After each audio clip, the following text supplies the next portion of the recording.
afternoon, my name's Caterina Scott. I'm a part-time Culture Management, Heritage Management PhD student, and much is written about the military operations that were flown from Lincolnshire's World War II RAF Bomber Command airfields. However, since their closure after the war, some of them have become places such as heritage centres and museums where the stories of what are told, where the stories are there of what has happened. So this is a snapshot of my research, and it aims to find out if Bomber County's World War II aviation history has a future in the 21st century. So for those of you who are not familiar with the story, Lincolnshire has a proud history of its involvement with aviation stretching back as far as the Great War. And there were 37 airfields, some being used for training, some housing airships, and where fighter aircraft were based targeting Zeppelins. Lincoln was also one of Britain's largest aircraft production centres during World War I. However, when the Air Force was founded in 1918, out of the 37, only 3 were active, one being RAF Cranwell that you might have heard of, which is near Sleaford. This all changed during the Second World War, and Lincolnshire became home to many of the squadrons flying the 4-engine Lancaster bomber. When I started my research, my initial thoughts led me to consider a few questions about Lincolnshire's aviation heritage centres or museums, and from now I'm going to refer to them as heritage venues. So what is a heritage venue in the context of my research? How many heritage venues developed on the sites of former World War II airfields, because some might not be there now? Why did heritage venues develop on some of these former airfields, and why were some airfields not used for this purpose?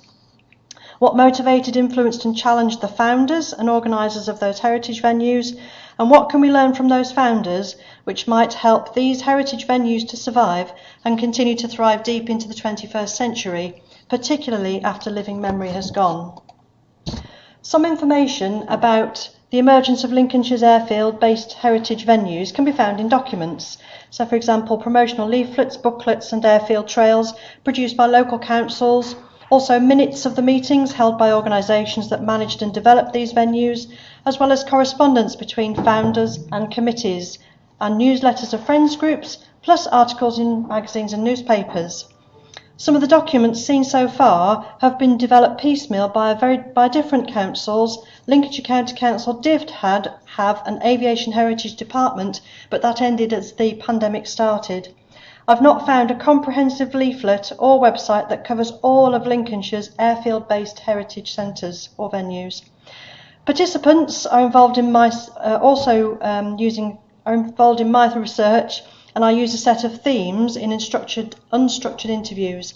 Most of them were involved in the formation or the early days of these airfield-based heritage venues, and I hope their story will flesh out the bones of this documented information. I'm using NVivo to code my literature as well as the data that I collect from participant interviews, and as I'm in my second year part-time, my focus has been finding the literature and reading academic papers for my literature review, but I've also carried out a few interviews as well. Searching for previous research or papers on the topic of defining heritage venues and why they developed led me to Fiona Candlin's research on the Mapping Museums project, which was published in 2020. This included one of the heritage venues that I would be involving in my project, Metheringham Airfield Visitor Centre. Candlin and Larkin defined the term museum using key characteristics, for example, those with collections and public access. For the purpose of my study, the definition of a heritage venue will follow similar lines, but also that they are independently or volunteer run and located on the former World War II airfields. Candlin's research covered the period from 1960 to 2020 and found that data about museums was patchy, despite there being a massive increase in the number of independent museums in the late 20th century. Candlin, along with Larkin, Balator,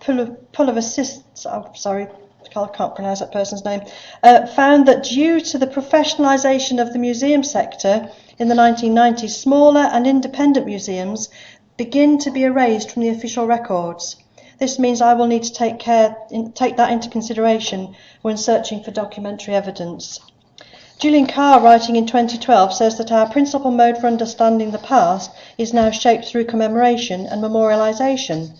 This is interesting because a number of the small heritage venues I've researched so far have commemoration at their heart, and physical memorials and memorial gardens were early examples of the tangible evidence of people wanting to remember Lincolnshire's aviation wartime past. Many sources exist that might help me to identify Lincolnshire's wartime airfields. Roger Freeman, in his 2001 book, lists airfields by Wartime Air Ministry Operational Group, which were based on their geographical location. Lincolnshire was covered by 1 and 5 groups, and there were a total of 37 airfields classed as being in Bomber Command. So potentially there could be 37 places where I could have heritage venues that have developed from these. However, according to the Airfields of Great Britain Conservation Trust website, there were a further 11 airfields in Lincolnshire that I might want to include in my study, and that didn't include those airfields that were classed as dummy airfields. So one of my questions is, are physical place important in the survival of Lincolnshire's aviation heritage? Well, the airfields and heritage venues I'm interested in are or were physically located somewhere. Tim Cresswell in 2004 says that the word place is difficult to define, but that all over the world people are engaged in place making, investing meaning in a portion of space, becoming attached to it in some way, and by giving it a name it becomes a place. For Lincolnshire's Bomber Command airfields, these places have gone through a range of identities, from farmland to wartime airfields, and then over time going back to farmland, or were used for industry, and in some cases, places where those who survived and their friends and families and others wanted to visit. People's motivation for being involved in setting up heritage venues varies. Noreen Orr says that without volunteers, many museums would struggle to function, or in the case of those dependent entirely on volunteers, bless you, would cease to operate altogether. Candlin and Pouvalisis found that over a third of museums open in 2020 were unaccredited and run by a non-professional sector. Gillian Carr's research found that a large number of people took it upon themselves to conduct the memorialisation work rather than leaving it to professionals. This can be described as a bottom-up approach, and the implication from my research means that my participants are unlikely to be trained museum professionals, but instead everyday people who had a range of skills and motivations for being involved. I've not set a number of people I expect to interview, but I would expect it to be at least one person from each heritage venue, and more if possible. I'm interested to find out if there might be some who were a key driving force, a personality or somebody with deep pockets, and the time to dedicate to these activities needed to run a heritage venue. How much were women involved? Is this a man's world of bits of aircraft and heroic stories of air crews? Many of the airfields in Lincolnshire closed shortly after 1945, but some were maintained for use up to the early 1960s and beyond. It varies really depending on each of them. So far my research has found that the earliest place in Lincolnshire where there was a collection of aviation material was located with public access, but was not on a former airfield, but in an old railway shed in Tattershall back in 1970, but that closed around 1993. According to Heather Hughes in 2021, the 1970s and 80s saw the formation of many squadron associations. My research so far also has identified, back as far as 1949, a major event taking place in the Royal Albert Hall in London, where Bomber Command veterans gathered for their first reunion. This event seems to be the start of the development of some of these squadron associations forming. This is a strand of my research I'm interested in developing, as it shows that veterans wanted to gather somewhere. Photographs of reunions have been found in the archives, showing them meeting in various hotels in the 1950s around the country. The Petwood Hotel in Woodall Spa was also one such venue. I'm yet to find out more about that.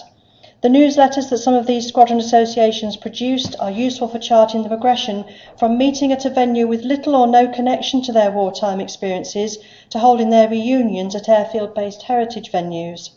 I want to find out to what extent the veterans' desire to visit the airfields was a catalyst for the emergence of some of these Lincolnshire airfield-based heritage venues, and when that happened. 5 minutes. Thank you. Heritage venues usually have a collection of objects and ephemera, and that relate to the topic of the venue. Lincolnshire has some large objects, for example the taxiing Lancaster Just Jane at East Kirkby or the Dakota at Metheringham Airfield. Scott in 2015 says that military museums create a diverse representation of war through the use of interpretation of objects, and that war can be presented as being positive or a negative phenomenon. I'm interested to find out if the objects were a key catalyst for the development of airfield-based heritage venues. Did these collections need a suitable home, or did the objects become a barrier to them staying open? We have to remember that these are objects over 80 years old and in need of the right conditions to care for them, and that costs money. This may limit the sustainability of some of these heritage venues. I'm keen to find out if the independent airfield-based heritage venues were governed in similar ways. That's the second bit about rules there. In 2003, Alex Slater did an audit of one type of management structure, friends organisations, describing them as membership schemes, societies and associations, which share the common purpose of providing support for a specific host. These groups range from a small social group at one end to a core professionalised management team with strategic objectives at the other. So for my study, knowing this helps me to note that there is likely to be not one single model for managing these organisations. So far I've identified 15 potential heritage venues in Lincolnshire for my study. Thank you. However, I'm on my last slide. However, my Oh, that's all right then. Yeah. That's just Alex has to get on. All right. Thanks, Alex. So far, I've identified 15 potential heritage venues in Lincolnshire for my study. However, using my criteria of having them have a collection of objects, public access, run independently or by volunteers, and be on the site of a former airfield, not all may be included. The RAF has a heritage branch which I believe oversees heritage aspects of current airfields. I'm yet to research that aspect further. There are 4 operational airfields in Lincolnshire and 1 training airfield, giving a potential of 5 venues that could meet my criteria. They have both RAF and volunteer run elements with varying opening times. And the remaining 10 airfield-based heritage venues have limited opening times on different days of the week, and some are by appointment only, and again seasonal and not yet open. So there are other heritage venues in Lincolnshire that hold wartime artefacts, but they are not based on former wartime airfields, and at the moment I don't intend to include them in my study. However, the topic of materiality and location of places where stories are told will be a consideration and may be helpful in considering why some airfields' stories are not told or cannot be told. Maybe we don't need to go to a place where history happened. The International Bomber Command Centre, IBCC, has become a central focus for many families and visitors. Maybe just a modern, reproducible tea towel is enough to represent what happened. This one, depicting a map of Bomber Command airfields, was bought last month at an airfield-based heritage venue, and talking to the person who purchased it, it brought back wartime memories, and she talked for about half an hour. However, once that living memory is gone, then those who are left may need these airfield-based heritage venues to be there to help experience the place where these events happened and understand what went before. This in turn might help venues to be sustainable deep into the future. Thank you for listening. Do you have any questions? Thank you.